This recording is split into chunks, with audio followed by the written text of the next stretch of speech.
तो गाइज अगर आपके पास 5G फोन है और आप उसमें क्या करवाते हो, 5G रिचार्ज करवाते हो, तो आप इस वीडियो को पूरा देख लेना। और खास करके अगर आप जियो यूजर हो तो इस वीडियो को जरूर देखना, क्योंकि आज की इस वीडियो में हम दो बातों को जानेंगे।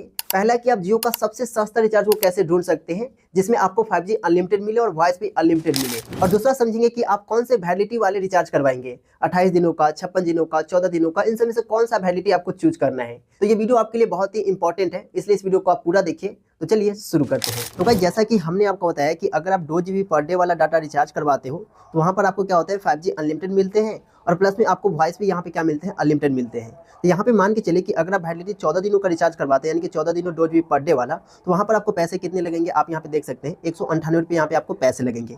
वही अगर आप यहाँ पे 28 दिनों का करवाते हैं तो 349 रुपये लगते हैं। अगर आप यहाँ पे 56 दिनों का करवाते हैं तो आपको 629 रुपये लगते हैं। और यहाँ पे अगर आप क्या करवाते हैं, 84 दिनों का करवाते हैं, तो यहाँ पर आपको 859 रुपये लगते हैं। और यहाँ पे देखिएगा अगर आप 365 GB का 2 GB वाला खोजेंगे रिचार्ज तो वो नहीं है, यानी कि यहाँ पर आपको 2.5 GB वाला लेना पड़ेगा। और ये 2.5 GB वाला में भी क्या होगा, 5G अनलिमिटेड रहेगा और यहाँ पे वॉइस भी अनलिमिटेड रहेगा। तो उसके लिए यहाँ पर आपको पैसे पे करने पड़ेंगे 3599 रुपये, यानी कि 3600 रुपये लगभग यहाँ पर आपको पे करने पड़ेंगे। तो यहाँ पे हम पर डे का देखते हैं, सबे का देखो।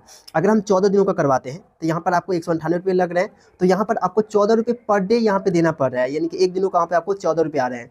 वही अगर आप 28 दिनों वाला को देखेंगे तो इसमें यहाँ पे आपको 349 रुपये जिसमें देने पड़ रहे हैं, उसमें यहाँ पर आपको 12 रुपये पर डे देने पड़ रहे हैं। वही अगर आप यहाँ पे देख लीजिए, वही अगर आप 56 दिनों का करवाते हैं जिसमें 629 रुपये लगेंगे, उसमें यहाँ पर आपको 11 रुपये क्या करने पड़ रहे हैं, पर डे देना पड़ रहे हैं। उसी तरीके से आप 84 दिनों वाले में देखेंगे तो 859 है, जिसमें आपको 10 रुपये पर डे देने पड़ेंगे। और वही देखिए यहाँ पर एक क्या है ना कि 2.5 GB डाटा भी है, और यहाँ पर देखेंगे तो 9 रुपये पर डे आ रहा है।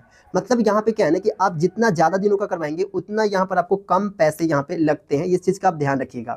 वैसे देखिए आप अपने जरूरत के हिसाब से रिचार्ज करवाइएगा। अगर आप अपने मतलब कि जो भी आपके पास पैसे उस हिसाब से रिचार्ज करवाइए, क्योंकि बहुत सारे लोग क्या होते हैं कि जैसे कि वो रिचार्ज मान के चलिए करा लिए 28 दिनों का, तो अपना 28 दिनों का रिचार्ज कराए, 28 दिनों बाद खत्म होते हैं तो वो लोग कुछ 10 दिन 20 दिन बिता लेते हैं ऐसे ही, फिर वापस रिचार्ज करवाते हैं। अगर आप वहीं अगर आप क्या करवाएंगे 3 महीनों का रिचार्ज करवा लेंगे या 84 दिनों वाले, तो वहाँ पर आपको बीच में गैप्स थोड़ी मिलेंगे, यहाँ पर आपको 3 महीने तो चलाने पड़ेंगे। तो आप अपने जरूरत के हिसाब से देख लीजिएगा कैसा रिचार्ज करवाना है। वैसे अगर आप मतलब कि आप रेगुलर रिचार्ज करवाते हो, जैसे कि 1 मंथ का लगातार रिचार्ज करवा रहे हो, खत्म हुआ रिचार्ज करवा लिए, तो वैसे आपको घाटा लग जाएंगे। एक काम करिए, आप 3 मंथ का रिचार्ज करवा लीजिए, या फिर अगर आप सालों सालों का रिचार्ज करवाना चाहते हैं तो 1 साल का एक बार में ही करवा लीजिए, आपको कोई ऐसा दिक्कत होगा नहीं। मतलब कि आप जितना ज़्यादा दिनों का करवाएंगे उतना कम यहाँ पे पैसे लगते हैं। तो आई होप कि इस वीडियो से आपको बहुत कुछ सीखने को मिला होगा।